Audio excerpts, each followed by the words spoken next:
మోసం, దగ, లేకపోతే ఇంకేదన్నా పెద్ద పెద్ద పదాలు ఉంటే ఆ పదాలు మొత్తం నిన్న జరిగిన మొత్తం ఎపిసోడ్కి ప్రభుత్వంకి వర్తిస్తాయా అంటే 100% వర్తిస్తాయి.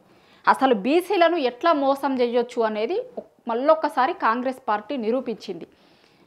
ఇప్పుడు దగ్గర దగ్గర 2 ఏళ్ల నుంచి ఆడుతున్న డ్రామా అట్ లాస్ట్ ఇంకా చాలు అని కోర్టు చెప్పింది. ఇక చాలు మీరు చేసింది అని కోర్టు చెప్పిన తర్వాత టెంపరీగా బ్రేక్ పడ్డలెక్క కనిపిస్తుంది. కానీ దీన్ని ఇంకా మళ్ళా కూడా నడిపిస్తారు. అసలు 42% రిజర్వేషన్ అమలు చేయడం అనేది జరగదు అని ప్రభుత్వంకి కూడా తెలుసు. కానీ తెలిసి మరెందుకు ఇన్ని రోజులు చేసిర్రు అంటే బీసీలను అట్లా ఆ భ్రమలలో 2 ఏళ్ల నుంచి ఉంచిరు.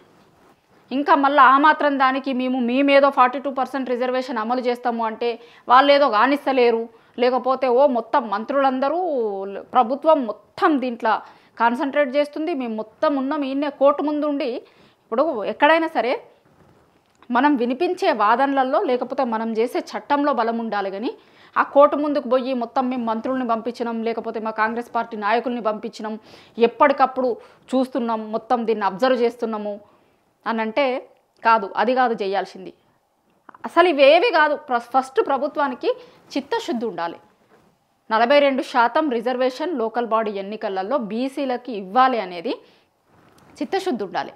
ఉంటే అవుతుంది.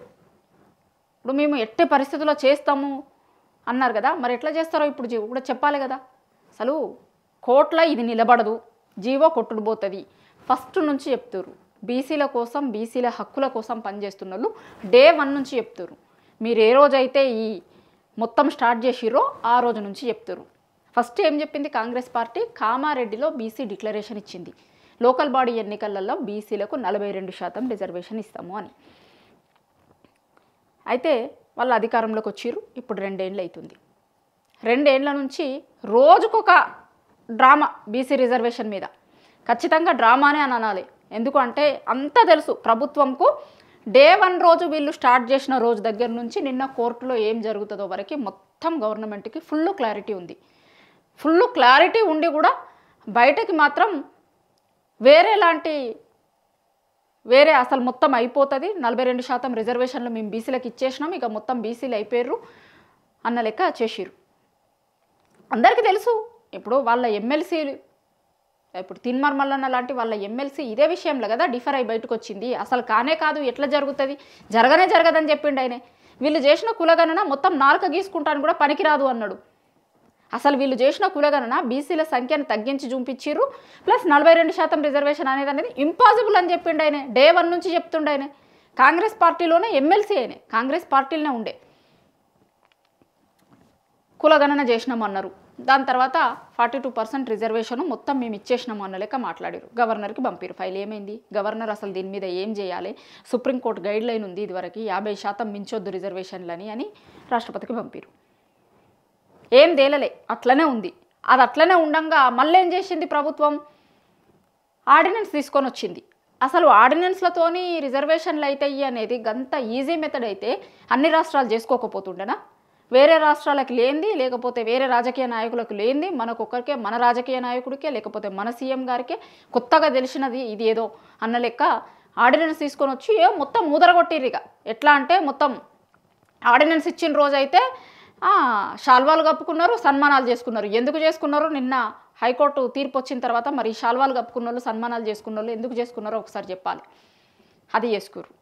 మొత్తం ఆర్డినెన్స్తోనే బీసీల జీవితాలలో పెద్ద మార్పు వచ్చింది, మొత్తం ఇక అయిపోయింది, ఎన్నికలు జరిగినాయి అన్న లెక్కనే చేసిరు. మళ్ళీ ఆ ఆర్డినెన్స్ పక్కకుండగానే అసెంబ్లీ సెషన్స్ అని పెట్టి మళ్ళీ చట్టం చేసి మళ్ళీ అసెంబ్లీలో బిల్ పాస్ చేయించుకొని దాన్ని గవర్నర్కి పంపిస్తే అది చట్టంగా కాలే. ఇంకా ఎన్నికల నోటిఫికేషన్ రిలీజ్ చేసిరు.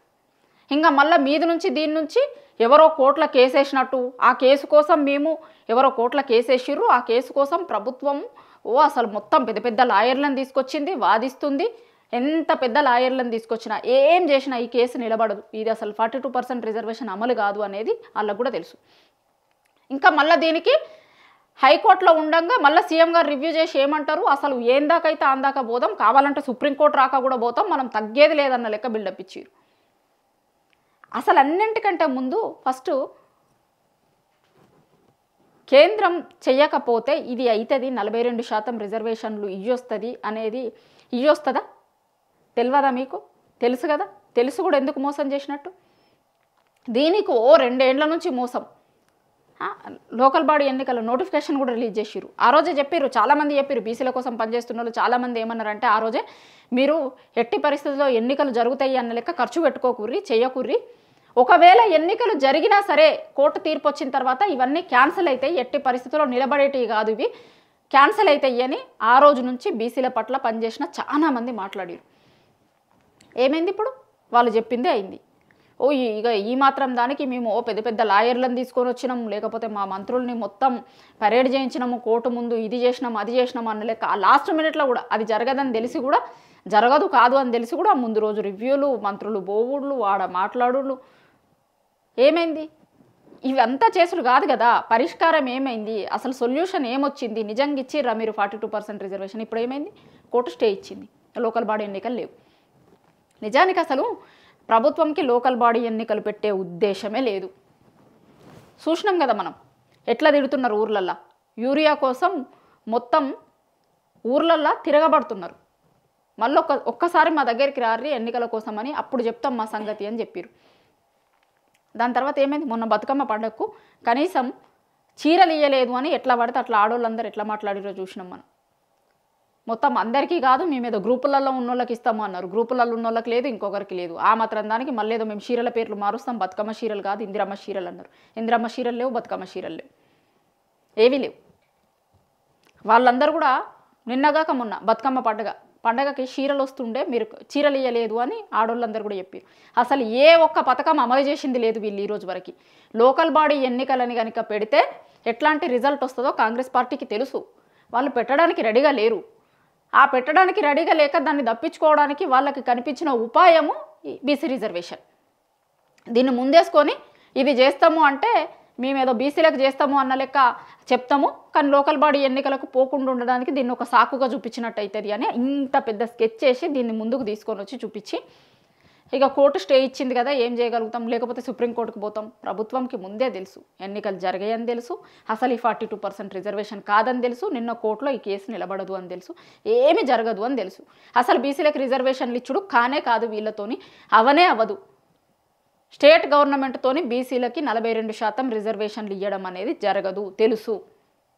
మరి వీళ్ళు చాలాసార్లు అంటే మేము ఢిల్లీకి పోయినాం, కేంద్ర ప్రభుత్వాన్ని ఒప్పించినాం, మేము సఖ్యతతో ఉన్నాం, సఖ్యతతో ఉండి ఇవి చేసినాం అవి చేసినామని చెప్తారు కదా. మరి కేంద్రంతో ఎన్నిసార్లు చెప్పారు 42% రిజర్వేషన్ మేము అమలు చేస్తామన్నాం, ఎన్నికలలో హామీ ఇచ్చినాం, బీసీలకు న్యాయం చేయాలి, బీసీలకు చేయాలనుకుంటున్నాం మేము, ఖచ్చితంగా దీని మీద చూడుర్రి అని మరి ఎన్నిసార్లు చెప్పారు? అసలు ఏడ చిత్తశుద్ధి ఉంది వీళ్ళకు? బిల్లు గల్లీలో ఉన్నప్పుడేమో ఢిల్లీలో పోయి ధర్నా చేస్తారు, ఢిల్లీలో ప్రెజర్ పెట్టాల్సినప్పుడేమో వచ్చి గల్లీలో మీటింగ్లు పెట్టుకుంటారు, ఇంకోటి చేస్తారు. అసలు చిత్తశుద్ధే లేదు. డే 1 నుంచి బీసీల పట్ల చిత్తశుద్ధి లేదు, ఏమీ లేదు. ఇది ఇట్లా కొట్టుడు పోవాలని ప్రభుత్వం కోరుకుంది. సామెత ఉంటుంది కదా, కాగల కార్యం వాళ్ళే తీర్చినట్టు, గట్లా ప్రభుత్వం అనుకుంది, కోర్టు చెప్పింది గంతే. వాళ్ళకేం చెయ్యాలని లేదు. ఇప్పుడు ఏంది సాకు, మాకు చేయాలనే ఉంది కానీ కోర్టులు వద్దని చెప్పినాయి కదా, కాబట్టి మేమేం చేయగలుగుతాం అనేది ఇప్పుడు మళ్ళీ సాకుగా ఉంచుకోవాలి. ఎప్పుడు వీళ్ళకి అదొకటి కావాలి కదా. ఇప్పుడు ఏమన్నా చెయ్యిర్రి, మాకు మీరు ఇచ్చిన హామీలు అమలు చెయ్యిర్రి, ఇంకొకటి చెయ్యిర్రి అంటేనేమో బడ్జెట్ లేదు అంటారు, పైసలు లేవు స్టేట్ గవర్నమెంట్ దగ్గర అంటారు. గట్లనే ఇప్పుడు మాకు చేయాలని ఉంది కానీ కోర్టులు చెప్పినాయి కాబట్టి మేము చేయలేకపోతున్నామని చెప్పాలి. ప్యూర్ మోసం. బీసీలను మళ్ళొక్కసారి 2 ఏళ్ళ నుంచి నమ్మించి మోసం చేసి గొంతు కోసిరు. నిన్న కోర్టు చెప్తుంది అని తెలుసు, రిజల్ట్ ఇట్లా వస్తుంది అని తెలుసు, అన్నీ తెలిసి కాంగ్రెస్ పార్టీ మళ్ళొక్కసారి బీసీలను మోసం చేసింది. ఒక్కసారి ఈ వీడియో చూస్తున్న అందరూ అది ఒక్కసారి గుర్తుంచుకోరు. మీ దగ్గరికి రేపు పొద్దున ఏ ఎన్నికల కోసమైనా వేటి కోసమైనా వచ్చినప్పుడు ఒక్కసారి బీసీలందరూ ఏం చేసింది, ఏం చెప్పింది, ఇన్ని నెలలలో ఏం చెప్పిర్రు, చివరికి ఏం తేల్చిర్రు, ఎట్లా మోసం చేసిర్రు అనేది ప్రతి ఒక్క తెలంగాణ బిడ్డ గుర్తుంచుకోవాలి.